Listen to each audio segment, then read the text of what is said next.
मित्र मैत्रिणींनो नमस्कार। राज्यातील कर्मचारी आणि कामगारांना या 5 दिवशी भर पगारी शासकीय सुट्टी जाहीर आणि याबद्दलचा शासन निर्णय सुद्धा निर्गमित झालेला आहे दिनांक 5 एप्रिल 2024 रोजी। तर नमस्कार मित्र मैत्रिणींनो, मी आहे तुमचा दोस्त आणि या चॅनलचा होस्ट मनोहर आणि आपण बघत आहात माझं युट्यूब चॅनल एज्युकेशनल मनोहर। तर राज्यातील कर्मचाऱ्यांना आणि कामगारांना 5 दिवसांच्या भर पगारी शासकीय सुट्ट्या जाहीर करण्यात आलेल्या आहेत आणि याबद्दलच सविस्तर माहिती आजच्या व्हिडिओमध्ये आपण बघणार आहोत। तत्पूर्वी हे चॅनल एज्युकेशनल मनोहर यावर आपण नवीन असाल तर हे चॅनल आपण सबस्क्राईब करून घ्या आणि हा व्हिडिओ बघितल्यानंतर सर्व शासकीय कर्मचारी बंधू भगिनी आणि कामगार बंधू भगिनींना आपण शेअर करा। चला तर मग याबद्दलची सविस्तर माहिती आता आपण बघून घेऊया। तर लोकसभा सार्वत्रिक निवडणूक 2024 करिता लोकसभा मतदारसंघातील मतदारांना मतदानाच्या दिवशी मतदान करण्यासाठी भर पगारी सुट्टी देण्याबाबत राज्य शासनाच्या उद्योग, ऊर्जा, कामगार व खनिज कर्म विभागांकडून दिनांक 5 एप्रिल 2024 रोजी अत्यंत महत्त्वपूर्ण असा शासन निर्णय निर्गमित करण्यात आलेला आहे।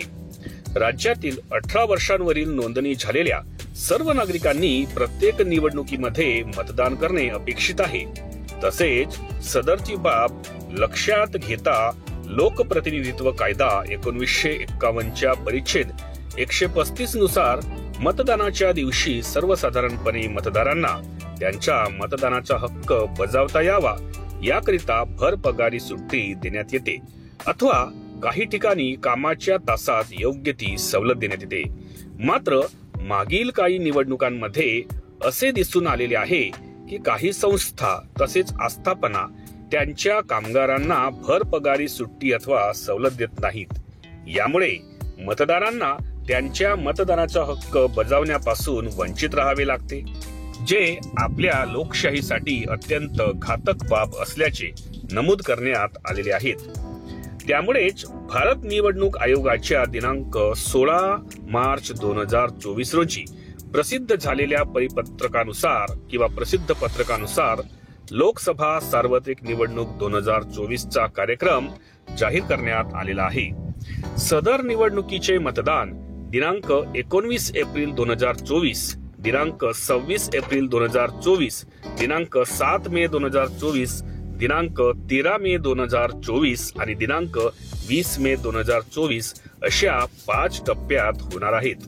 तसेच महाराष्ट्र राज्याच्या सीमेलगत असणाऱ्या जिल्ह्यांमधील मतदारांना त्यांना मतदानाचा हक्क योग्य रीतीने बजावता यावा याकरिता त्यांना देखील मतदानाच्या दिवशी सुट्टी देण्याचा एक मोठा निर्णय घेण्यात आलेला आहे। राज्यातील मतदानाचे टप्पे, भर पगारी पगार मिळणारी दिनांक याबाबत जो सविस्तर परिशिष्ट आहे तो आपण पुढील प्रमाणे पाहून घेऊ शकतो। तर हा तो परिशिष्ट आहे। यामध्ये एकंदरीत त्या सर्व मतदानाचे टप्पे, मतदानाच्या दिनांक आणि लोकसभा मतदारसंघाचे नाव अशा पद्धतीने ते या ठिकाणी 5 टप्प्यांमध्ये असणारे जे दिवस आहेत त्या दिवशी तिथे सुट्टी राहणार आहे। पहिला टप्पा 19 एप्रिल, दुसरा टप्पा 26 एप्रिल, तिसरा टप्पा हा 7 मे 2024, चौथा टप्पा 13 मे आणि 5वा टप्पा हा 20 मे ला असणार आहे।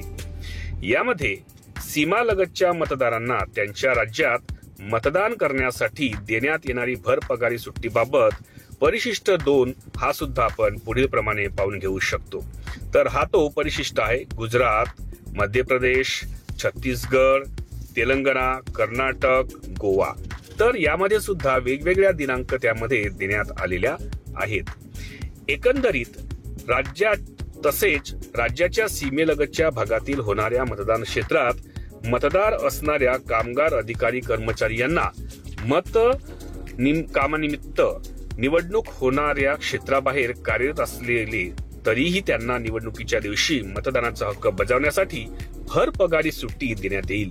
तसेच सदरची सुट्टी ही उद्योग, ऊर्जा व कामगार विभाग अंतर्गत येणारी दुकाने व इतर आस्थापना, निवासी हॉटेल, खाद्यगृहे, अन्य नाट्यगृहे, व्यापार, औद्योगिक उपक्रम किंवा इतर आस्थापना तसेच माहिती व तंत्रज्ञान कंपन्या, शॉपिंग सेंटर, मॉल्स, रिटेलर्स इत्यादींना लागू असणार आहेत। तर एकंदरीत आजच्या व्हिडिओमध्ये मी आपल्यासाठी घेऊन आलो होतो की राज्यातील कर्मचाऱ्यांना आणि कामगारांना या 5 भर पगारी म्हणजे पूर्ण पगारासहित सुट्ट्या जाहीर करण्यात आलेल्या आहेत आणि या सुट्ट्या ह्या मतदानाच्या निमित्ताने देण्यात येणार आहेत। तर आशा करतो की हा व्हिडिओ आपल्याला आवडला असेल। व्हिडिओ आपल्याला आवडला तर त्याला एक लाईक आणि जास्तीत जास्त शेअर करायला आपण विसरू नका आणि हे चॅनल एज्युकेशनल मनोहर यावर आपण नवीन असाल तर हे चॅनल आपण सबस्क्राईब करायलाही विसरू नका। ठीक आहे, तर आपण आता पुन्हा भेटणार आहोत अशाच एका महत्वपूर्ण आणि माहितीपर व्हिडिओमध्ये। तोपर्यंत सर्व शासकीय कर्मचारी आणि कामगार बंधू भगिनींना माझा नमस्कार।